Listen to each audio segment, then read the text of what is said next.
తాకట్లో ఉన్న మీ బంగారాన్ని విడిపించి ఆ రోజు ఆన్లైన్ రేటుకి కొంటాం. Sharma gold company.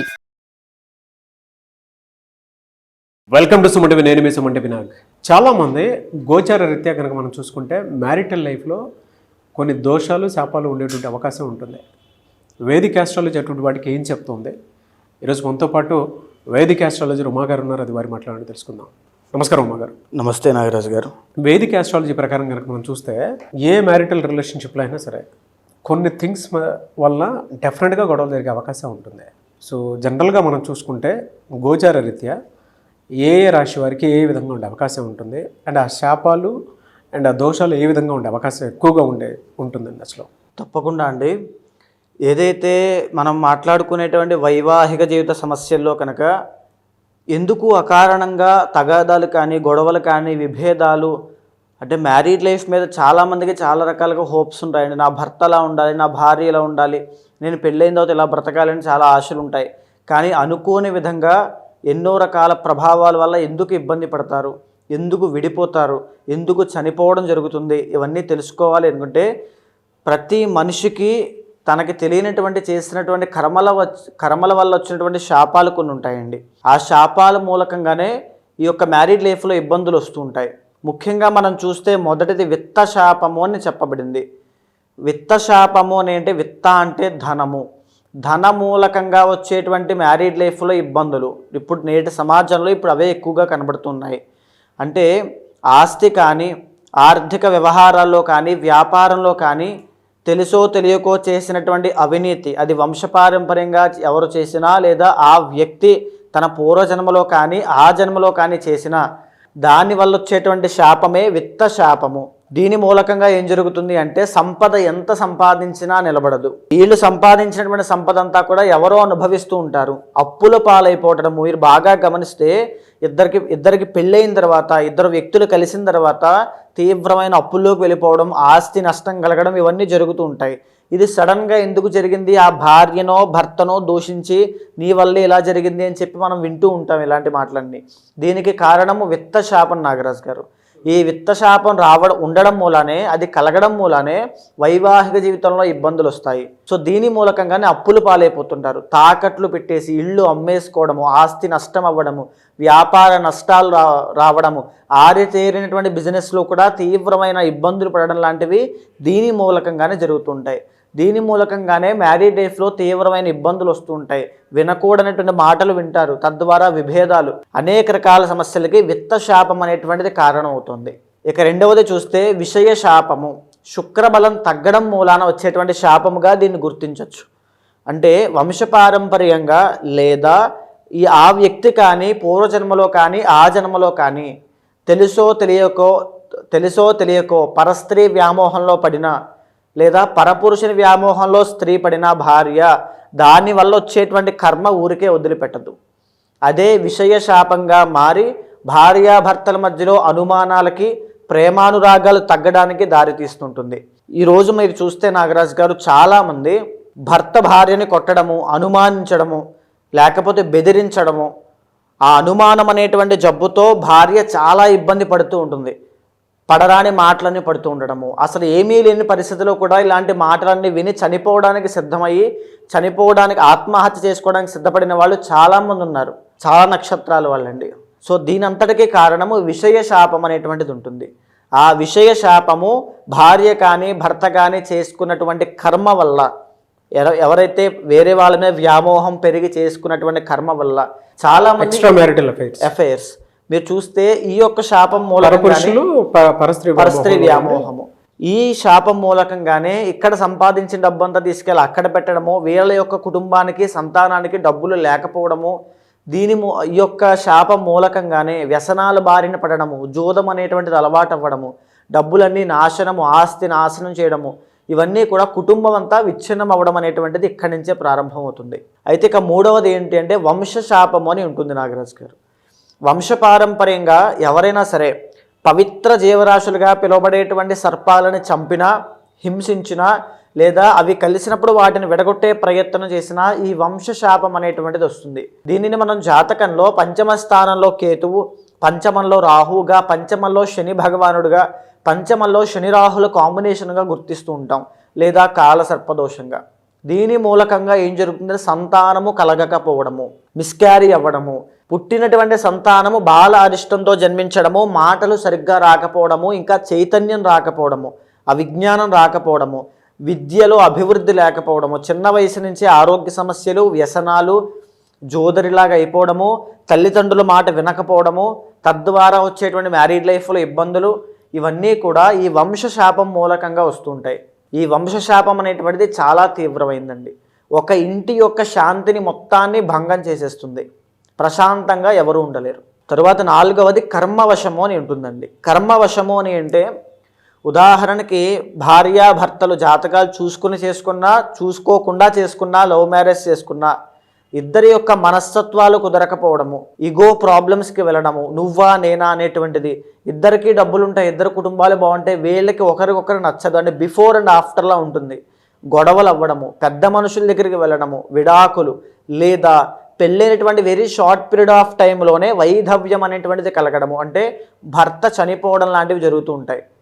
సో దీన్ని అష్టమ స్థానంలో ఉండేటువంటి కుజుడు కుజదోషంగా, కర్కోటక అనేటువంటి కాలసర్పదోషంగా గుర్తించవచ్చు.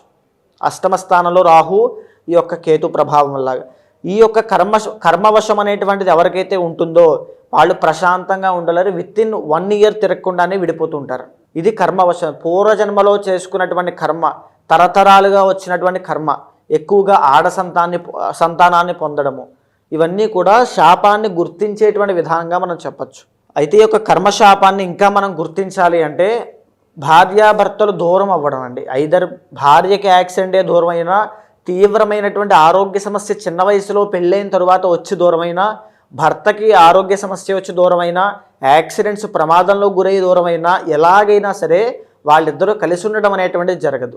డివోర్స్ అయినా అవుతారు, డివోర్స్ అయినా, విడిపోవడమైనా, పెద్ద మనుషులు, తగాదాలు, కేసులు, కోర్టు, ఈ యొక్క సెటిల్మెంట్లు, ఇవన్నీ కూడా కర్మవశంలోకి వస్తాయి నాగరాజ్ గారు. సో అంటే మీరు చెప్పిన దాని ప్రకారం కనుక మనం చూస్తే కర్కాటక రాశి వారికి జనరల్గా అంటే ఎలాంటి దోషాలు, శాపాలు ఉండేటువంటి అవకాశం ఉంటుందండి వైఫ్ అండ్ హస్బెండ్లో? ఇప్పుడు మనం ఏదైతే శాపాల గురించి మనం మాట్లాడుకున్నామో అండి, దాంట్లో కర్కాటక రాశి వాళ్ళకి విత్త శాపము, ఇంకా చెప్పాలి అంటే కర్మవశం అనేటువంటిది చాలా తీవ్రంగా ఉంటుంది. మీరు చూస్తే పుష్యమి నక్షత్రం వాళ్ళు కానీ, ఆశ్లేష నక్షత్రం వాళ్ళు కానీ కర్కాటక రాశికి సంబంధించి ఈ యొక్క మ్యారీడ్ లైఫ్లో ఇష్యూస్ అనేవి చాలా ఎక్కువగా ఫేస్ చేయడము, అసంతృప్తికి లోనవ్వడము, లేదా చాలా కేసెస్లో ఈ కర్మవశం అనేటువంటి శాపం మూలాన పెళ్ళైన తర్వాత తీవ్రమైన హెల్త్ ఇష్యూస్ కానీ, యాక్సిడెంట్స్లో మరణము చెందడం కానీ జరిగే అవకాశాలు ఎక్కువగా ఉంటాయి. సో అందరికని నేను చెప్పట్లేదు, కర్మవశం ఉన్నటువంటి జాతకంలో అండి. తర్వాత ఏమిటి అంటే ఈ కర్మవశం మూలానే విత్త శాపం మూలా కూడా పెళ్ళైన తరువాత భర్త లేదా భార్య ఇద్దరి యొక్క ఆర్థిక సమస్యలు చాలా డౌన్ అయిపోతాయండి. జాబ్ పోవడము, వ్యాపారంలో నష్టాలు, చాలామందికి పెద్దవాళ్ళకి కూడా పదవీ యోగాలన్నీ పోవడము. మీరు చూస్తే చాలామందికి కర్మవశం మూలానే పెళ్ళయిన తరువాత అప్పటిదాకా ఉన్నటువంటి పదవులు పోతాయి, డబ్బులు పోతాయి, వ్యాపారం క్లోజ్ చేయాల్సిన పరిస్థితి, డీఫేమ్ అవ్వడము, ఎలిగేషన్స్ రావడము, డీపాపులర్ అవ్వడము, సడన్గా అన్నీ కూడా ఇబ్బందులన్నీ కలుగుతూ ఉంటాయి. ఇది కర్మవశం వల్ల కలుగుతూ ఉంటాయండి. తరువాత విత్తశాపం అనేటువంటి దానివల్ల ఏంటి అంటే ఎక్కడ డబ్బులు పెడితే అక్కడ నష్టం. డబ్బులు వస్తాయి, నిలబడవు, విపరీతంగా లాస్ అయిపోతూనే ఉంటాయి, బయటికి చెప్పుకోలేరు, ఏం జరుగుతుందో తెలియదు, ఎంత బాధపడినా ఎవరు అర్థం చేసుకోలేరు, బయటికి అంటే చెప్పుకోవడానికి చాలా పేరుంటుంది, చాలా గౌరవం ఉంటుంది, కానీ డబ్బులు ఉండవు. ఈ పరిస్థితి చాలా హీనమైనటువంటిదండి. అంటే చెప్పుకోవడానికి కనిపించడానికి చాలా గంభీరం, కానీ లోపల ఏమీ డబ్బులు ఉండవు.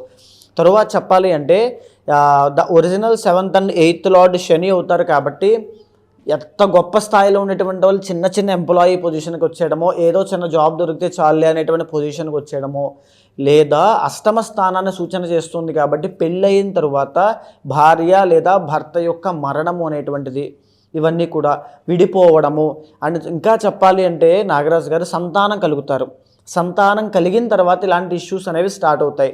పిల్లలు అటు ఒక పిల్లలు భార్య దగ్గర, ఒక పిల్లలు అంటే ఒక పిల్లలు తండ్రి దగ్గర, ఒక పిల్లలు తల్లి దగ్గర ఇలా ఉండిపోవడము, ఇలాంటి అర్ధాంతరంగా మిగిలిపోయేటువంటి ఫ్యామిలీగా కర్మవశం మూలానే కలుగుతూ ఉంటుంది నాగరాజు గారు. ఎలా అండి అంటే ఇలా ఉన్నప్పుడు రెమెడీస్ ఏ విధంగా ఉంటాయి అటువంటి వాటికి? రెమెడీస్ అని అంటే ముఖ్యంగా చాలామందికి ఈ యొక్క కర్మవశం అనేటువంటిది ముందుగానే జాతకంలో చూసి గుర్తించవచ్చండి. ఒకవేళ వాళ్ళకు ఉంది అనుకుంటే ముందుగానే పెళ్లి కాకుండా ముందుగానే ఖచ్చితంగా పరిహారం ఆచరించాలి. పెళ్ళయిన తరువాత చేస్తే నిష్ప్రయోజనం అవుతుంది, చాలామందికి పని చెయ్యవు. పెళ్ళికి ముందే ఆచరించాలి. ఒకవేళ పెళ్ళి అయిపోయిందండి, మాకు సంతానం కూడా కలిగారు, మీరు చెప్పినట్టుగానే ఇదే పరిస్థితిలో ఉన్నాము. చాలామంది ఆడవాళ్ళు, బాగా గుర్తుపెట్టుకోండి నాగరాజు గారు, చాలామంది ఆడవాళ్ళు పుష్యమి, ఆశ్లేష, పునర్వసు నక్షత్రం 4వ పాదం కర్కాటక రాశికి సంబంధించిన వాళ్ళు పెళ్ళి అయిపోతుంది, సంతానం కలిగారు, విడిపోవాలా ఉండాలా తెలియనటువంటి పరిస్థితుల్లో, అసలు ఆయన వదిలేస్తాడా ఉంటాడా తెలియనటువంటి పరిస్థితుల్లో, సెటిల్మెంట్లో అక్కడే ఆగిపోయిన వాళ్ళు ఎంతోమంది ఉన్నారండి. వాళ్ళందరికీ కూడా ఇది చేరాలి. ఖచ్చితంగా ఎవరైనా సరే పెళ్లి చేసుకునే ముందు కూలంకషంగా చూసుకున్న తర్వాత మాత్రమే పెళ్లి చేసుకోండి అమ్మ. ఎందుకు అంటే ఈ కర్మవశం అనేటువంటి దాని వల్లనే అది ఏ రకంగా కలగచ్చు. అష్టమ స్థానంలో కుజుడు ఉండడం మూలాన, కర్కోటక అని పిలువబడేటువంటి కాలసర్పదోషం ఉండడం మూలాన, ద్వికళత్ర యోగంగా పిలువబడేటువంటి యోగము ఉండడం మూలాన కలగచ్చు. ఖచ్చితంగా పెళ్లికి ముందే చూసుకుని పరిహారములు ఆచరించండి. ఒకవేళ పెళ్ళైన వాళ్ళు కనుక అదే ఇబ్బందిలో ఉంటే కనుక ఖచ్చితంగా పర్సనల్ చార్ట్ చూస్తే కనుక ఏది చేయాలనేటువంటి నిర్ణయించడం అవుతుంది. కొన్ని పాశుపతాలతో చేయాల్సి వస్తుందా, లేదా శ్రీరుద్రయాగం అనేటువంటిది, చండీ యాగం అనేటువంటిది, ఏదైతే గ్రహము బాధిస్తోందో సప్తమ స్థానంలోనో పంచమ స్థానంలో ఏదైతే గ్రహాలు సంచారం చేస్తున్నాయో దానికి సంబంధించిన అధిదైవాలకి ఈ యొక్క పూజలు చేయాల్సి వస్తుంది. అది కూడా ఎంతలో చేయాలి, ఏ పూజ చేయాలి, హోమం సరిపోతుందా, యాగం చేయాల్సి వస్తుందా అనేటువంటిది పర్సనల్ చార్ట్ చూసిన తర్వాత తెలుస్తుందండి. అయితే గోచార రీత్యా చూసుకుంటే ఈ విధంగా ఉంది అని చెప్పేసి చెప్పారు కదా మీరు. పర్సనల్ చార్ట్ ప్రకారము వారి వ్యక్తిగత జీవితం ప్రకారం అంటే ఆ జాతకంలో ఏముందో తెలుసుకోవాలి అనుకున్నటువంటి చాలామంది ఉంటారు.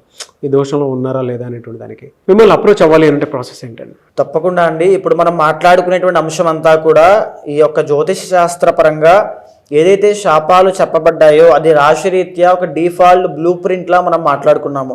కానీ ఏదైతే మీ పర్సనల్ చార్ట్ ఉంటుందో యూనిక్గా మీకు మాత్రమే time of birth, place of birth, ఈ యొక్క డేట్ ఆఫ్ బర్త్ బట్టి ఉంచబడుతుందో దానిని చూసిన తర్వాత ఏదైతే శాపము మూలకంగా, ఏదైతే దోషం మూలకంగా మీకు సమస్యలు వస్తున్నాయో చూసి దానికి తగినటువంటి శాంతి పరిహారములు ఆచరింప చేసినట్లయితే తక్షణమే శీఘ్రముగా ఇమీడియట్ రిజల్ట్స్ అనేవి మీకు ఉంటాయి.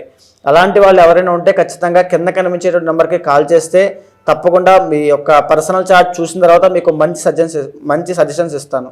Anyway sir, thank you so much అమ్మ గారు.